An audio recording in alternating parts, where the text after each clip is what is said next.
ये भजनलाल तो ऐसा, ये तो पनौती राजस्थान पे बता रहा हूँ आपको। ये भजनलाल तो ऐसा आके बैठा कि जब से आया है कहीं आग लग रही है, कहीं दुर्घटना, इतना राजस्थान के अंदर कुंडा कर दिया। ये कुंभ के मेले में गया, ये भजनलाल कुंभ के मेले के अंदर गया, वहां भी आग लग गई। ये तो पनौती राजस्थान पे बता रहा हूँ आपको। और ये अगर अब नहीं हटाना तो पता नहीं आगे क्या होगा भाई। इसलिए मुझे लग रहा है कि इसको हटाने के लिए भी हमें आंदोलन करना पड़ेगा। भजनलाल हटाओ रास्ता, अब करना ही पड़ेगा और क्या। लोग निकलेंगे सड़कों पे।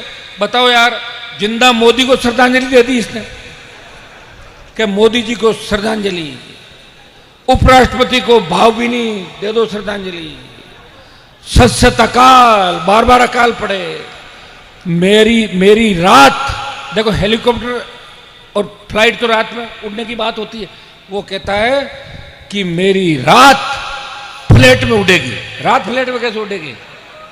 अरे फ्लाइट उड़ती रात में, कौन समझाए? लोग तो इसके मजे लेते हैं, इसको नहीं पता ये। और आजकल मोदी जी निकल के भाइयों बहनों, अरे मोदी जी के भाइयों बहनों निकल गया, तेरा कहां बचेगा भाइयों बहनों? ये स्थिति है भाई राजस्थान की। और सबसे बड़ी बात है कि हमारे जो नेता है, हमारे समाज से, दूसरे समाज से, उनकी स्थिति देखो उन मंत्रियों की।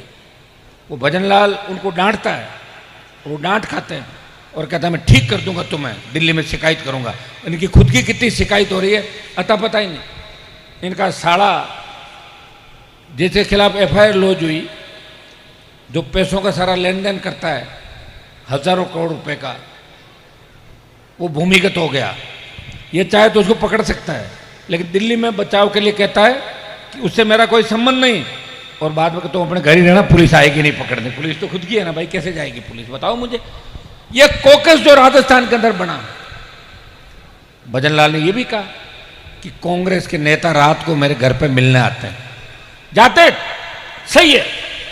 ये जो उपचुनाव है राजस्थान के अंदर, कांग्रेस पार्टी के अध्यक्ष और इन लोगों को बुला के बीजेपी के बड़े नेताओं ने दिल्ली में कहा कि हम जिनको कहें उनको टिकट दे देना, नहीं तो पेपर लीक के अंदर हथकड़ी पहनने के लिए तैयार हो जाओ। बोले साहब सारी टिकटें ले लो, चाहे जमानत जब्त हो जाए, कांग्रेस का बीजेपी में विलय करा लो, लेकिन हमें पकड़ना मत, क्योंकि पेपर लीक तो हम लोगों ने कराया, वो कह रहे हैं। और सही बात है, एक एक नेता के 20-20 रिश्तेदार, अरे आरपीएस कहाँ से बन जाएंगे भाई? उससे पहले होशियार नहीं थे क्या लोग राजस्थान के अंदर? मैं नेता हूं, मेरे पिताजी एमएलए रहे, 10 चुनाव जीत गए, 16 लड़ लिए, हमारे घर में तो कोई नहीं है आरएस आरपीएस। सारे बच्चे मेरे से नाराज रहते हैं।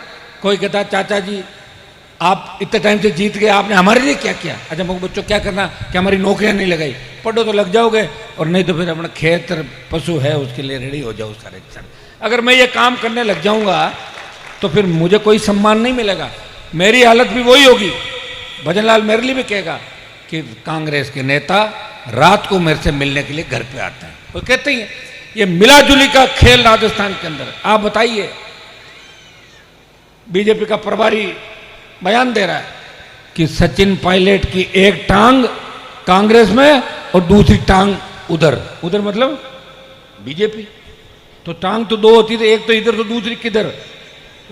कहीं इनकी तो बतानी पड़ेगी ना, उनको सफाई देनी पड़ती है कि नहीं नहीं नहीं नहीं, नहीं हमारी दोनों टांगें इधर ही है। वो इसलिए क्योंकि कहीं न कहीं उनके कनेक्शन दिल्ली के अंदर